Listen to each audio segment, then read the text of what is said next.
খবরদার কেউ একা একা ইফতারি করবেন না। একা ইফতারি করেন নাকি আপনারা?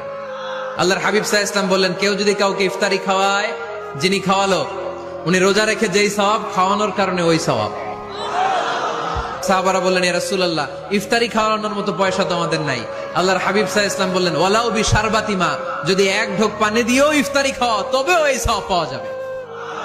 ওয়ালাউ বিআযকা চিলাবান, এক ঢোক দুধ দিয়ে খাওয়ালো। ওয়ালাউ বিতামরা, একটা খেজুর দিয়ে ইফতারি করালো, এই সওয়াব। সুবহানাল্লাহ পড়েন। বাসায় একসাথে খাবার খান, আলাদা আলাদা না। কিভাবে? একসাথে। যদি একান্নবর্তী ফ্যামিলি হয়, ভাই বোন চাচা মামা একসাথে, তাহলে ছেলে মেয়েরা একসাথে বসবেন না।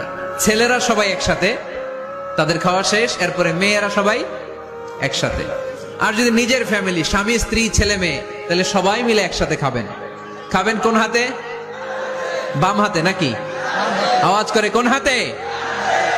আল্লাহর হাবিব বলেছেন, লা তাকুলু বিশিমাল, বা হাতে খেও না, ফা ইন্না শাইতানা ইয়াকুলু বিশিমাল, কারণ শয়তান খায় বা হাতে। আমরা খাই কোন হাতে? ডান হাতে। খাওয়ার শুরুতে কি পড়বো? খাওয়ার পরে কি পড়বো? মনে থাকবে? বাচ্চারা উল্টা কাজ করতে পছন্দ করে বেশি। দেখবেন বাচ্চারা ডাইন পায়ের জুতা পরে বাম পায়ে, বাম পায়েরটা পরে। আমার মেয়ে সব সময় এটা করবে। আমি জুতা পরাই দিলে ঠিক, নিজে পড়লে বাম পায়েরটা দেয় ডান পায়ে, ডান পায়েরটা দেয় বাম পায়ে, আর গ্লাস ধরবে বাঁ হাতে, যতক্ষণ আমি না ঠিক করে দিব।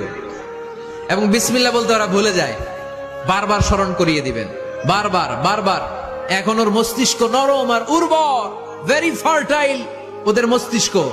যেইটাই ঢুকাবেন, এখন সফটওয়্যার হিসেবে যেটা ইনস্টল করবেন, ওটা আজীবন থাকবে। চিল্লায় বলেন ঠিক কিনা?